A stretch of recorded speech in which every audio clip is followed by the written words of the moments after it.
And we are back at Ace Anthony Investigations. Time to find the real culprit of this case. Yeah, okay. Testimony. I have no idea what sort of harebrained idea you have in mind, but there's a mountain of evidence that points away from me being the culprit. Besides, how, may I ask, do you propose I unlocked your door and got in here? Look, I feel bad for doing this to you, but I've got some work to do, and so we're done here. Sorry, but we are not finished yet. Why, you're stubborn. I suppose you're basing your accusations on something? I'll show you what I'm basing my accusation on, with evidence. Let's go, reboot out.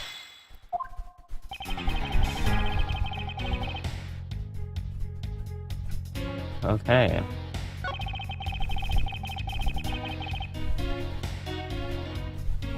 Hold it! Oh? Yeah, what evidence, huh?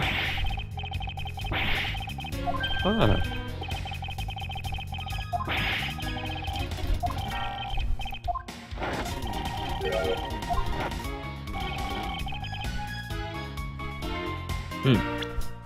How would you propose? How would I know?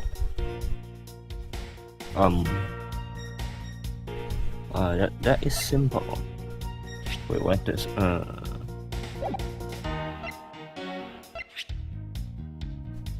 you use the master key? Objection! Yep. So simple. I believe you were able to open my office door with the master key, no less. Objection! Wait. Hold on for a sec. I never laid a finger on that key, as you already know. Precisely, you were able to open at my door without lifting a single finger. Well, maybe you did, but only to direct. That's right, you used your finger to direct this person to open my door with the key. Take that!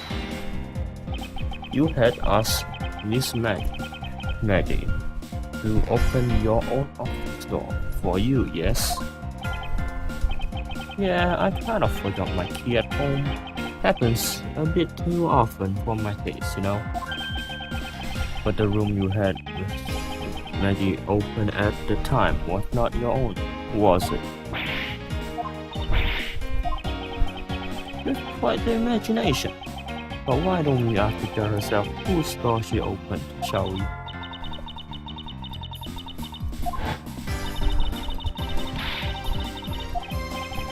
Yeah. Yet, what if you had misled her, to fool her into thinking what you wanted? Ha! And how do you suppose I did that? By switching the number plates on our doors, for example.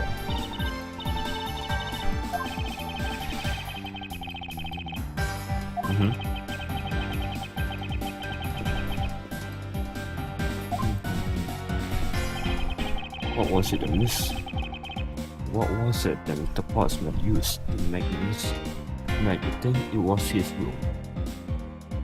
Simple. Wait, what was it?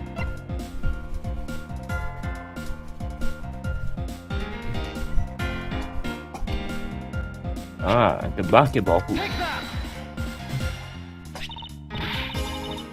Yep. It's quite a peculiar feature in any hallway, let alone a hallway in this building, in which why it left an unusual strong impression on you. Is an object perfectly suited to sit just outside the offices of a popular prosecutor.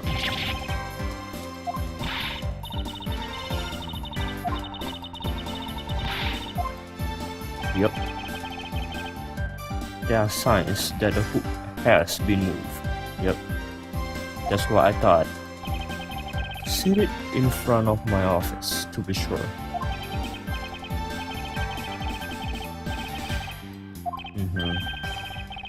But I think your conjecture is a little off the racetrack. Oh. Conjectural rebuttal.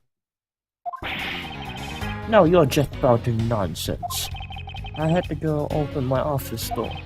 After that, I was in my room the entire time. You don't have a single reason to suspect me. So he intends to claim his innocence to the end, does he? I am as pure and innocent as my jacket.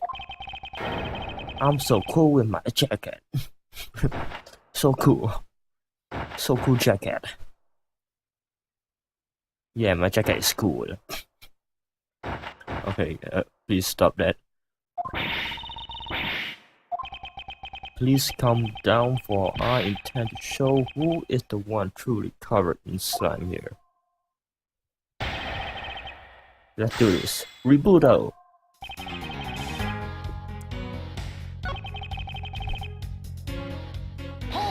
Hold it. Using the master key, of course.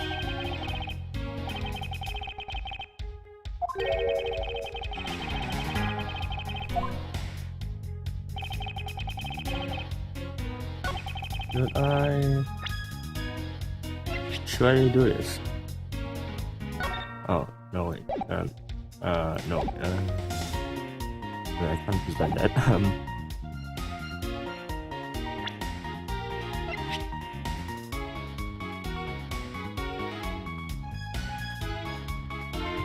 Should I present this? Let's do it. Oh yes. No. I had your door adapted for prints. My door? Huh. What for? Come on, I bet you didn't find anything. You sure are good at wasting time. You're right, I didn't find anything. And definitely not Miss Maggie's fingerprints. But prints? What do they have to do with anything? Let's put it this way. If she really was the one who opened your door, that her prints should naturally be on the doorknob she touched.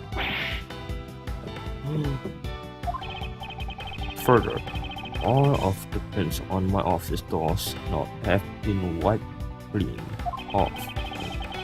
I can only assume it's because Miss Maggie's fingerprints were on it. But it doesn't change the fact that I was in my room the entire time. Is that really a fact, or is it fiction? Hey, would I lie to you? I have here proof that you were not in your room the entire time as you claim. How? Oh, yeah, the note. Because he was not in his room. This is a note that the victim left for you, Mr. Portsman. A note? It was left under your door. Or did you not notice? And right here it says, but you're out. You were not in your room when the victim came to call on you. So then, where were you? And what were you doing? Don't you think it's time you gave up your charade? We know you stole into... Wow, okay. We know you stole into my office with the intent of getting something from me. And Detective Fate found you out. Possibly because he heard sounds coming from a room whose occupant was only you. Mr. Portsman, you killed Mr. Fate to silence him. And I had a misfortune to return when I did. You had to threaten me as you escaped. As I said, when you had the gun up my back, no one gets away committing murder in my office.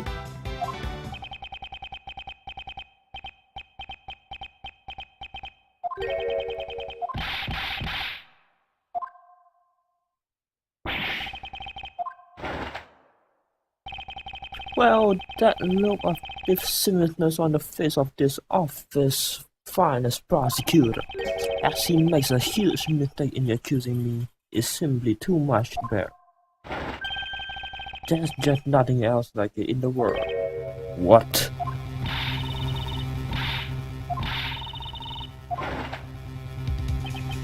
And as I said earlier, it's also sometimes so full of conjecture.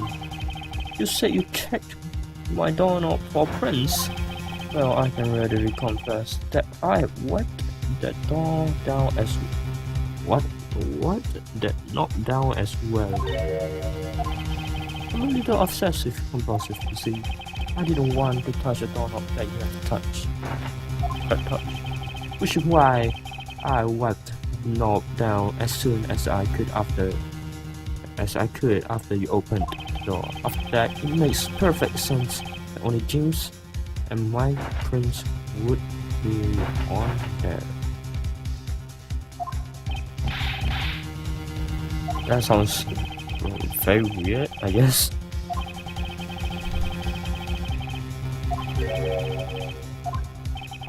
Are you saying you failed to notice a note in your doorway? Hey, even geniuses failed at times. I was probably too preoccupied by work-related matters, although that's no excuse. Yeah man, that's a lie. Oh, but you can't prove that, can you?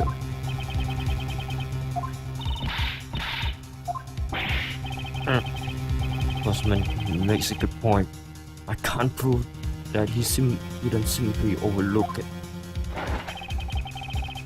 Besides, I have an airtight alibi. Airtight, you say? I only realized that I had one just now, as we were talking. I guess it would have been better for all of us if I had told you sooner. Okay, tell us your alibi. If memory serves, you came back to this office at around 2 AM, correct? And it was then that you had that unfortunate confrontation at gunpoint with the culprit. By exactly that time, I was down in criminal affairs. Ask around. I'm sure the other detectives will corroborate my theory. It's the perfect alibi. Do you really think that it's that perfect? Like I said, I don't care. Ask around all you like. You'll see it for yourself. Detective Gumshoe.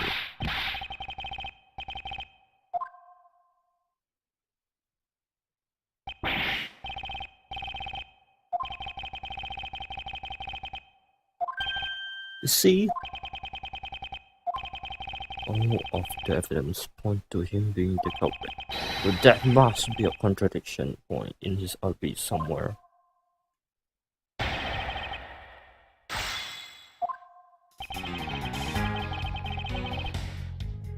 Okay.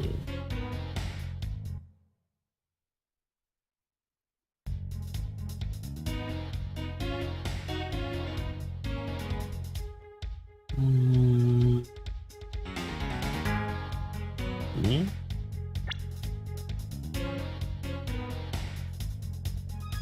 2 AM.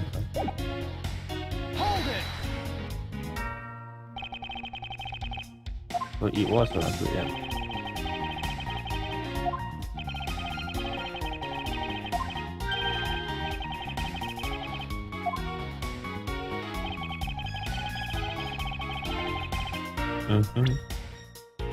And yes, so I did. Hold it!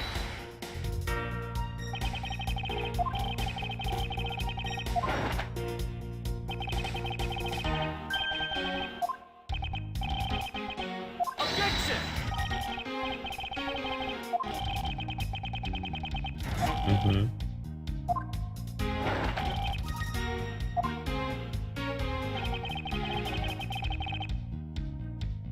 And that is true.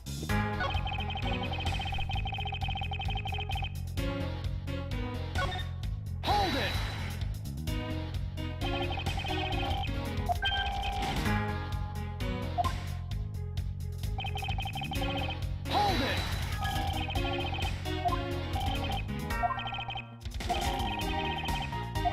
Yeah. Yep. It is the perfect alibi.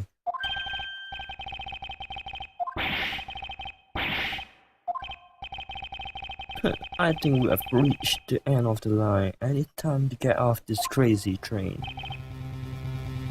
You there, sir. Please escort the young lady out, but remember, be gentle.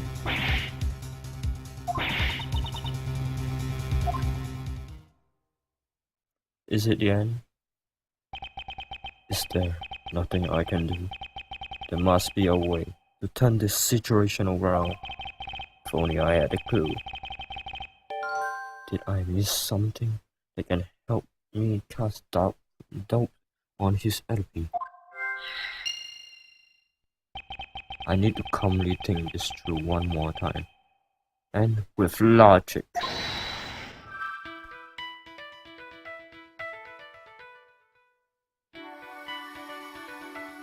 The culprit rearranged my thoughts twice, once before and once after the murder. Why? The intruder I met could not have been Postman. Then who could it have been?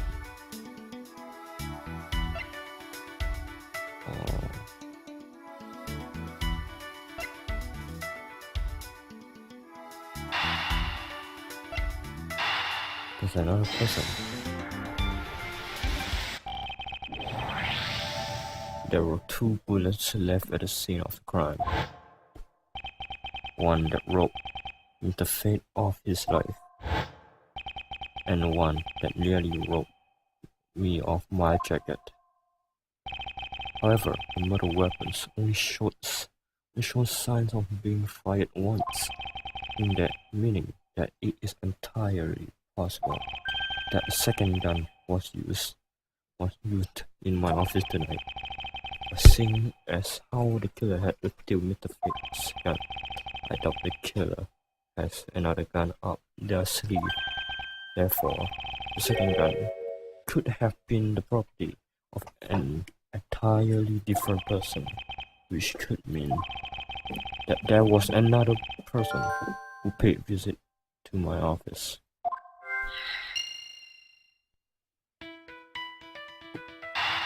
No wonder.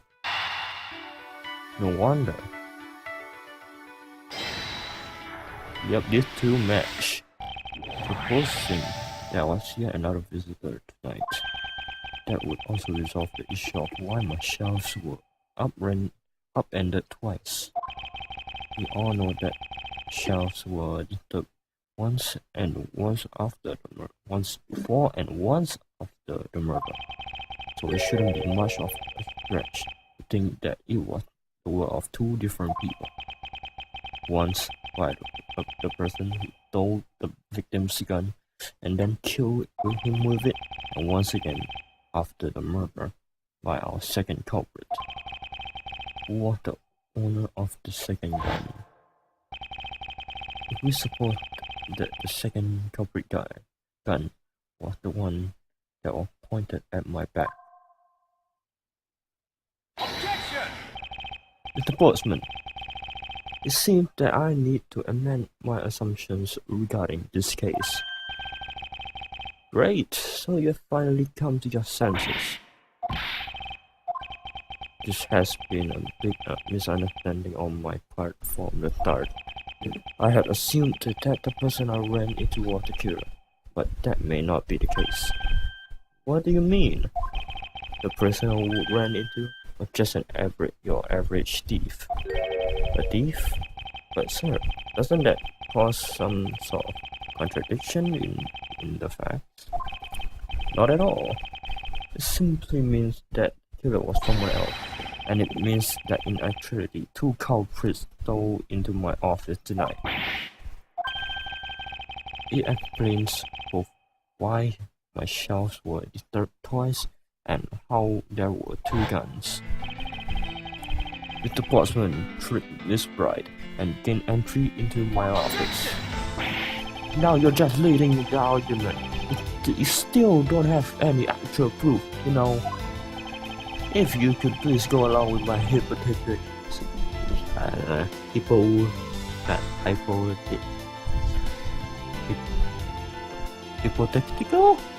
hypothetical scenario for now, Mr. Pottsman. In the end, if you are already innocent, you should have nothing to worry about. Now then, returning to my scenario, Mr. Pottsman was out to steal something from me, which is why he checked my secret safe and ransacked shelves. This is the first time. Correct. And then just when he was about to look somewhere else, who should walk in by his own partner, Mr. Faith. He probably had business with Mr. Pottsman, which is why he was in that area. But that's when he noticed sounds coming from my office, would be my guess. Yep, correct. And as a detective, that was the right thing to do.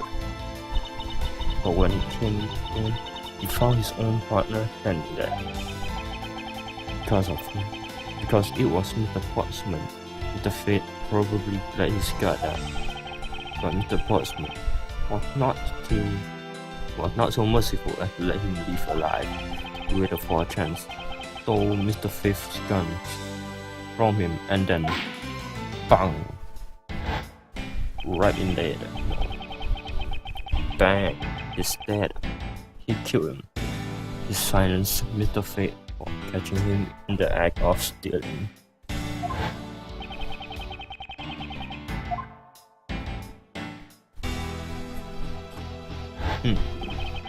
This was the moment in which the first shot was fired, the one that landed in my files. Following that, Mr. Pottsman wiped the gun down and left it behind as he made his exit.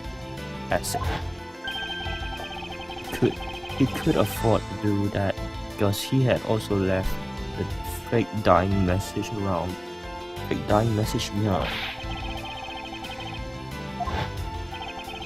Well, if things were as simple as that, all would be solved. However, there was yet another visitor to mine,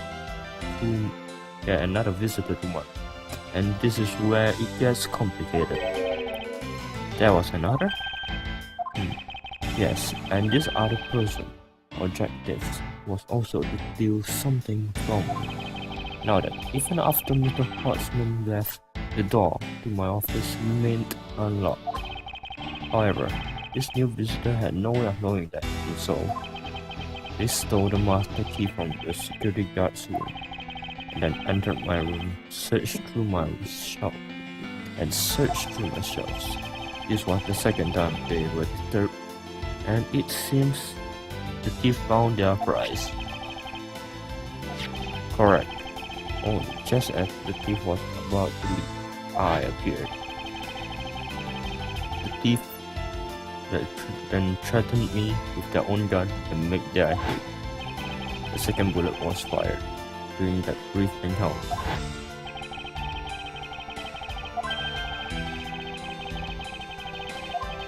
Decisive. So now do you see, Mr. Pottsman, the person I met was just a thief and was not, in fact, Mr. Faith's killer. The alibi for the time frame in which I ran into the other person is now irrelevant, because we now know that the murder took place during the first culprit's visit.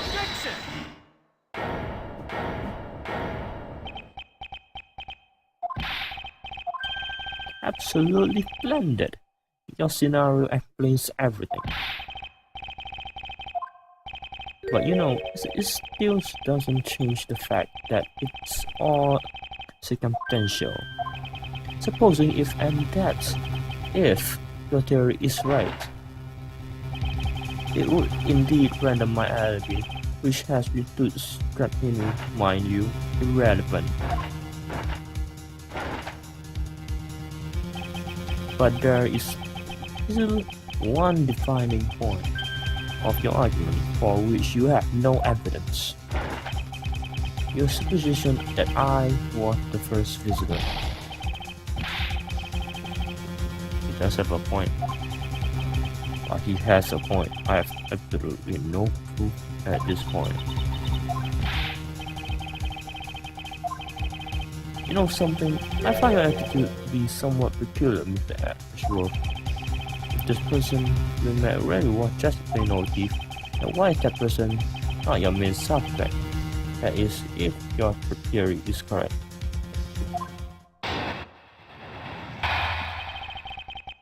Part 2.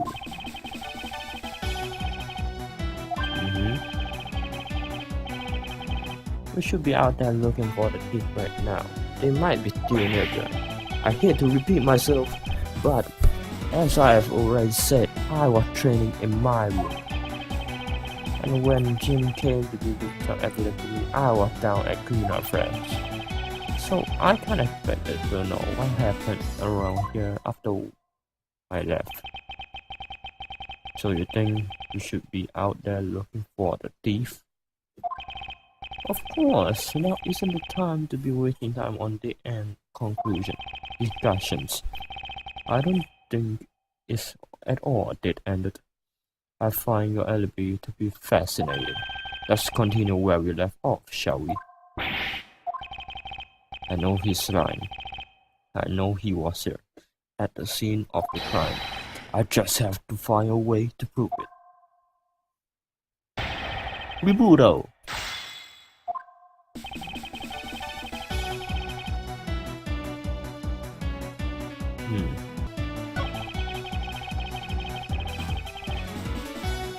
Yeah. Hold it! The Collins, the fake.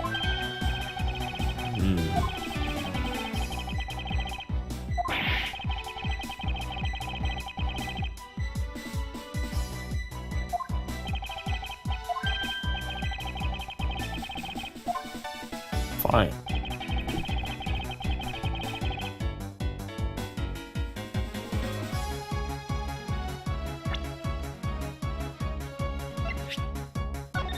Let's check here.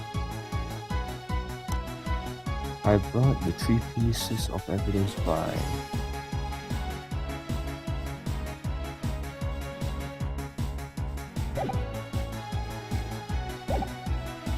do I have anything?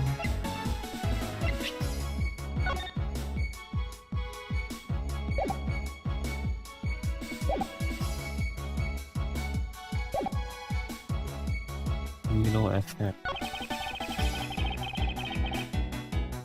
Hold it!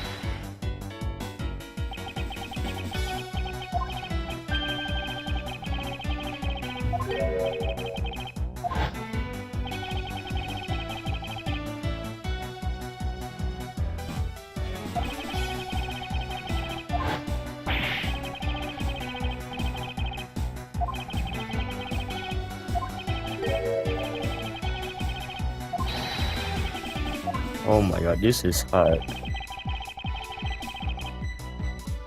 Hold it!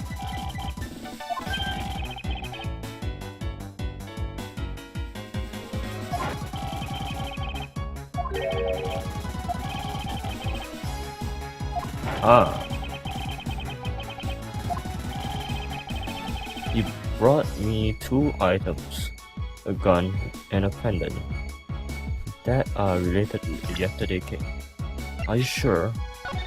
Cause he said 3 pieces. Present. Only 2 pieces. I believe the proper phrase here is you fail. Excuse me? You fail as a prosecutor, Mr. Schwartzman, as you intend to keep evidence hidden from me. What are you talking about? I haven't hidden anything from you. Well, here's a piece I think you should read carefully. Yes, and this is the victim's real dying message to you, Mr. Schwartzman. Hey, I can't believe get tripped up by simple arithmetic. Wow. Where is the missing piece of evidence? It's... You have it, don't you? Only the guilty would make such a face. Detective Gumshoe.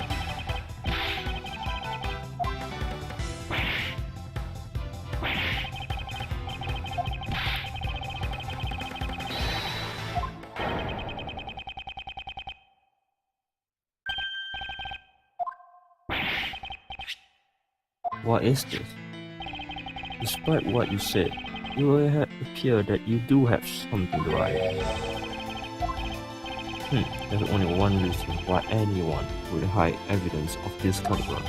It's because it would unequivocally point to that person himself as the real killer. Let's examine this videotape in a little more detail for the section of the tape that would drive the last nail into his coffin. Like that. KG8 incident.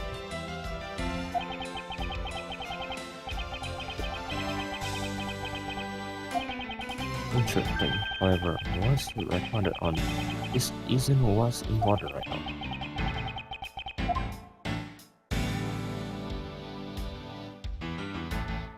Oh.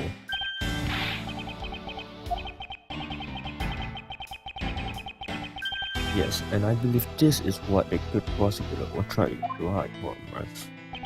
This blood is still fresh.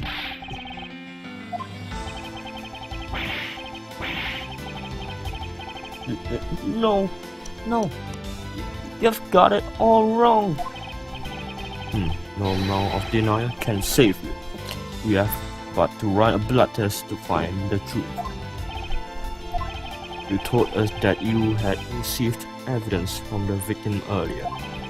Now, you will tell us when and how did the victim's blood find its way onto this video? Was it at the moment of his death? Did Detective Fate have this videotape on him, on his personage when he killed him? You know very well there's no way to prove that.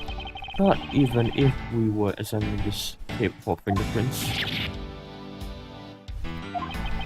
If I had to take a guess, I'd say that the only ones on here would belong to the murderous you and Mr. Faith. No, impossible. Oh yes, he's going insane. Yep. He ate the gold medal. Oh. He passed out. That is one thing I love about Ace Anthony. When the opponent, I guess, went to like crazy. He went crazy. He went insane. Like, do you see that? Like, holy shit, that was amazing. Oh yeah. We have solved this case.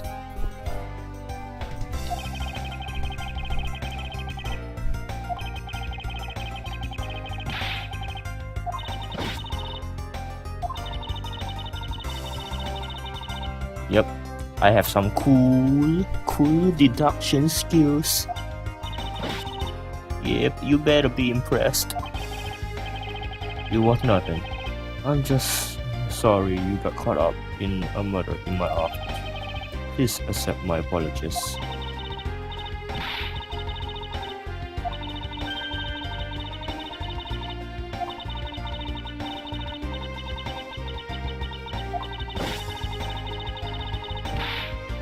What?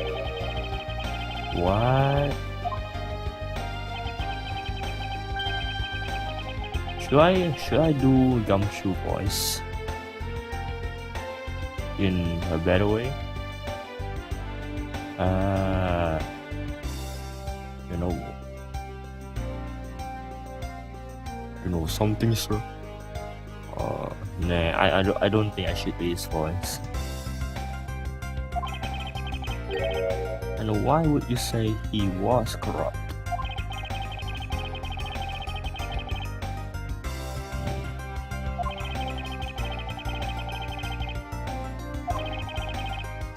Forged evidence, huh?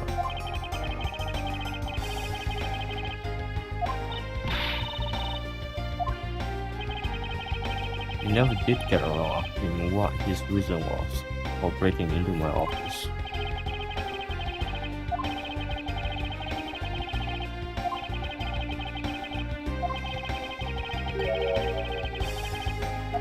Wow.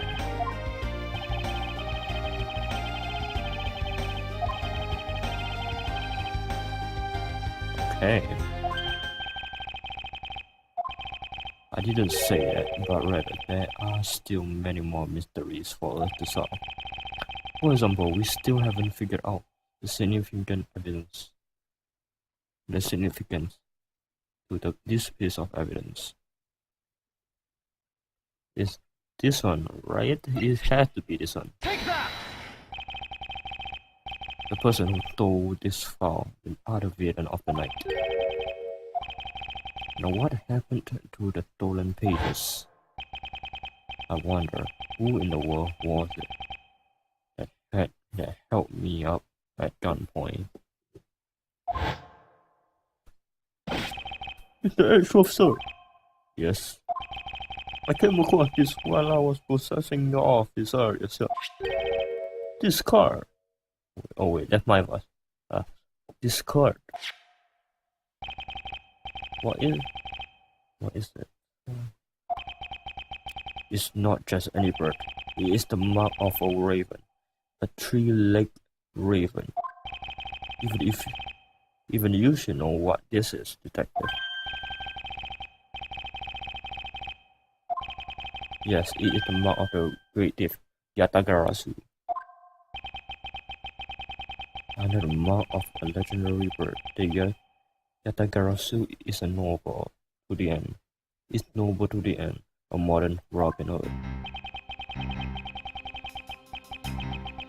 Labeled mysterious and phantom-like, the Yatagarasu appears and vanishes at will. Though we don't know much about this thief's ultimate goal, we do know the targets. The Yatagarasu likes to find and make public evidence of corrupt dealings of all sorts. Theft is always performed in silence and always with perfection. Once a target is chosen, no dramatic calling cards or announcement is sent forth. Instead, the chosen corporation is infiltrated without even the target noticing. Some days later, the evidence that was found is sent out to the mass media. Along with this single card, although it had been a while since the Yatagara's last appearance. What? Let me see.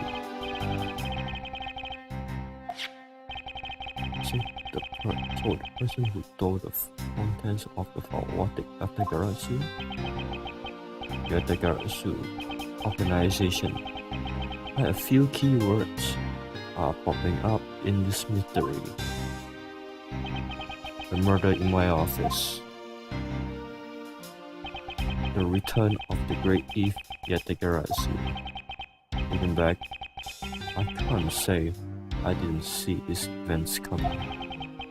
For they were eroded by the incidents that began to occur 2 days ago. Okay, we have completed episode 1. Yep, gotta save.